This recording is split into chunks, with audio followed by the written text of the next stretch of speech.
Welcome to Chapter 21, The Baroque in France and England. So we're going to be talking about France, which is going to be a primarily Catholic country, and England, which is, of course, Protestant, thanks to Henry VIII and then his daughter, Queen Elizabeth I. So France, we're going to be having a series of wars between France and Spain, the Dutch Republic, Germany, and even England.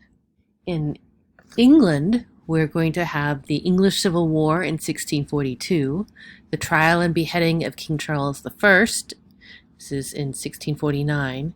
Remember, this is when we've got Oliver Cromwell coming in as head of state until 1658.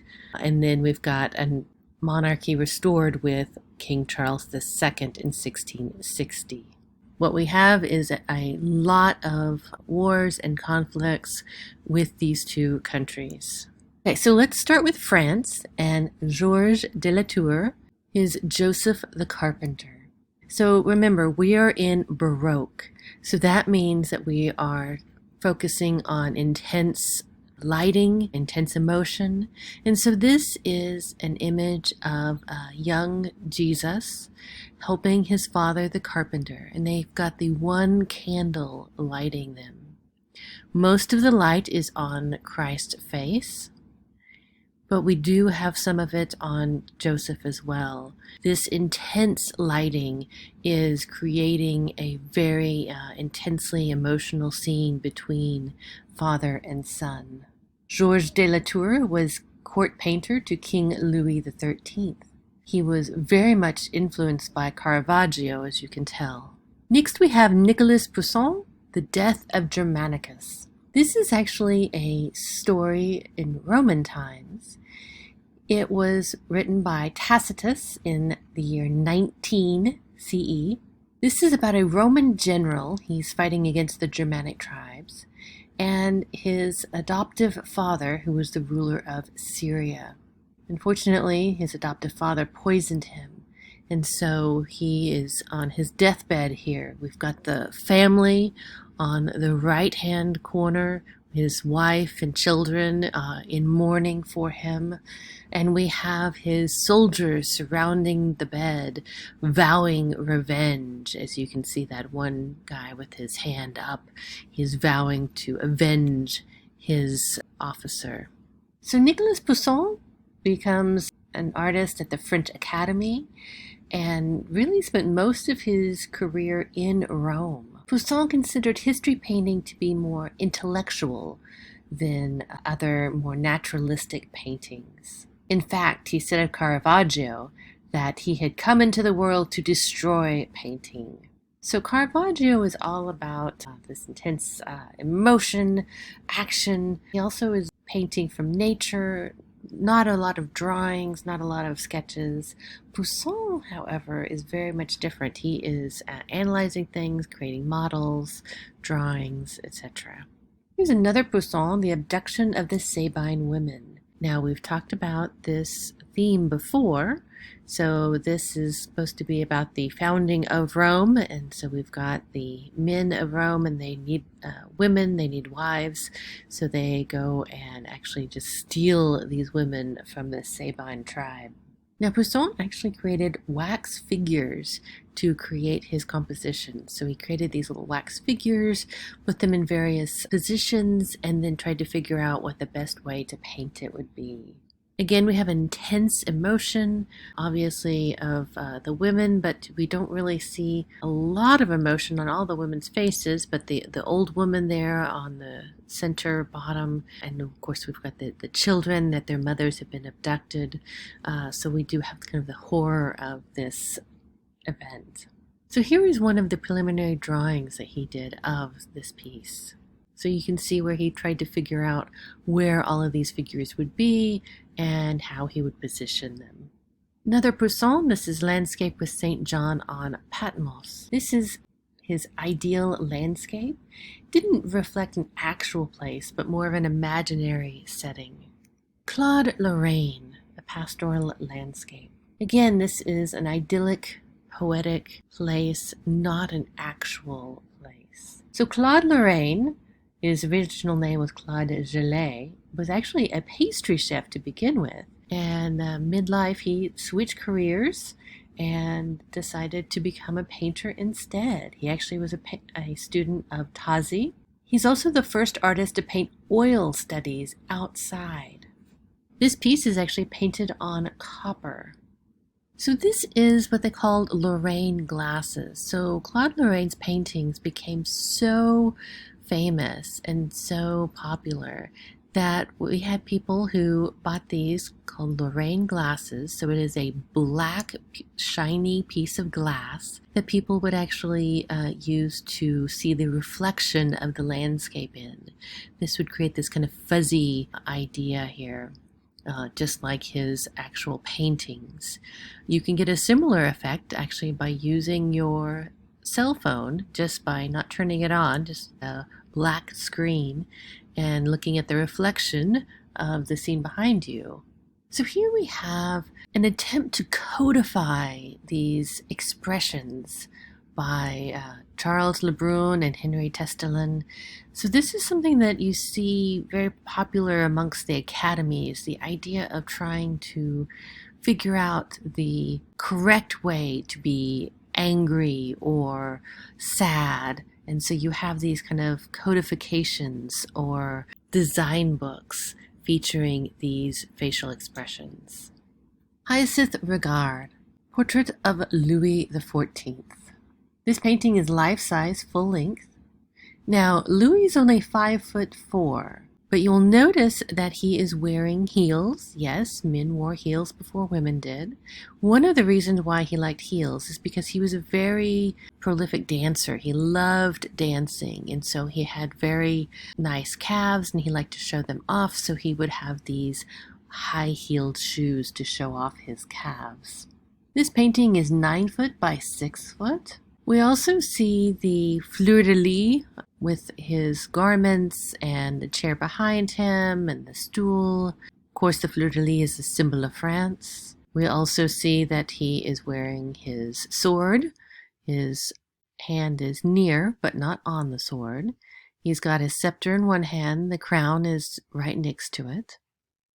The other side of this cloak is covered in ermine.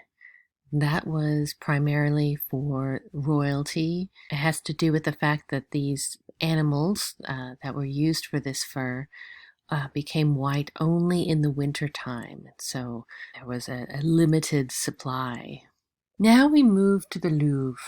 We can see the use of the Greek and Roman temple front in this side of the Louvre. This is by Charles Laval, Claude Perrault, and Charles Le Brun. Bernini originally was commissioned to create this facade, but his designs were ultimately rejected. Le Brun actually was court painter at the time when he was tagged to help with this project. Laval was court architect, and Claude Perrault was a student of ancient architecture. Now we move to Versailles. Now, Versailles is 11 miles outside of Paris. There's a reason why this former hunting lodge became so popular, and that's because of the court intrigue at the time. There were lots of attempts on the king's life, and so he moved the entire court out here to Versailles, out in the middle of nowhere. So imagine this without all of those buildings, and it was more forest. So in this image, you can get a better sense of the forced, the more isolated aspect of this. Now we're moving inside the Palace of Versailles. This is the Hall of Mirrors. Now, mirrors, we've had a variety of types of mirrors since ancient times, but these types of mirrors were not actually invented until the 16th century in Venice. It is glass coated with a tin mercury amalgam. Now this is a 240-foot long corridor that is covered with mirrors.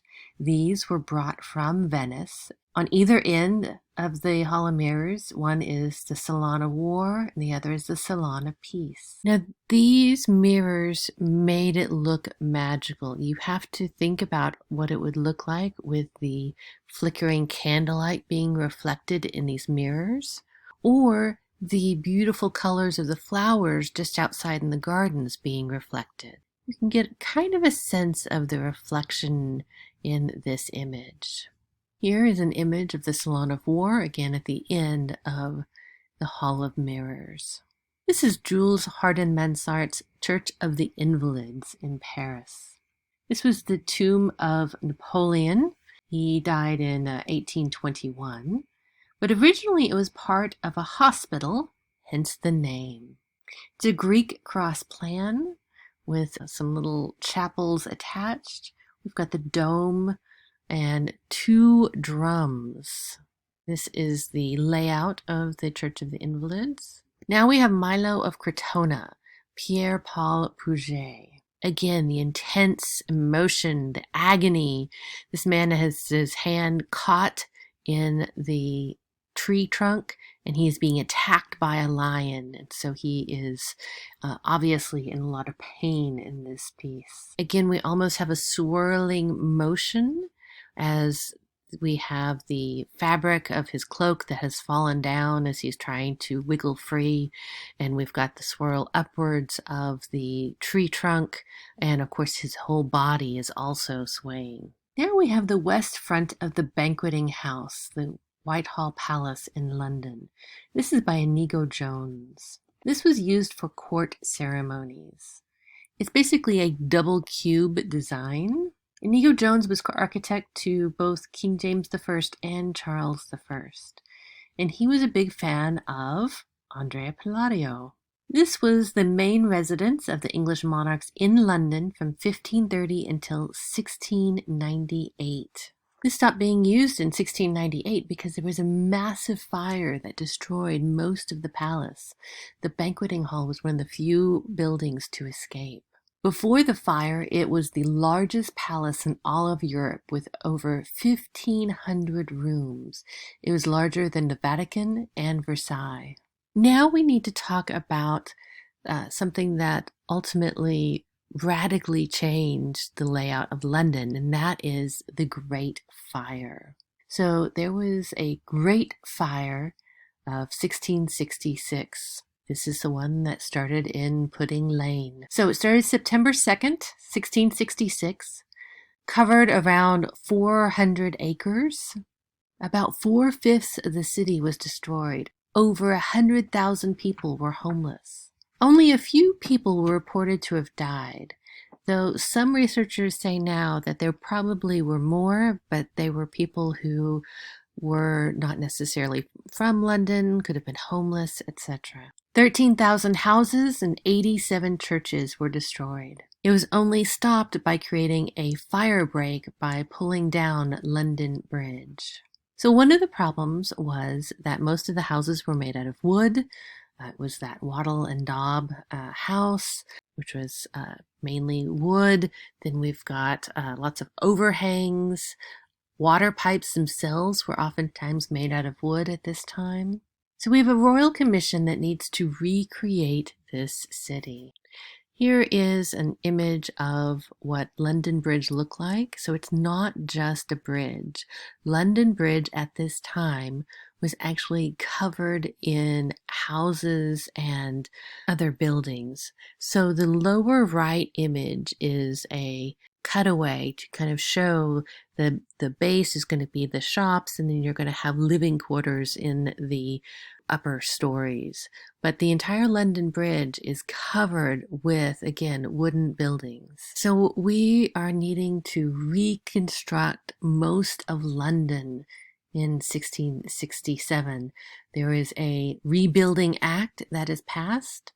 This says that upper floors are no longer allowed to jut out into the roadways. Only brick and stone are able to be used.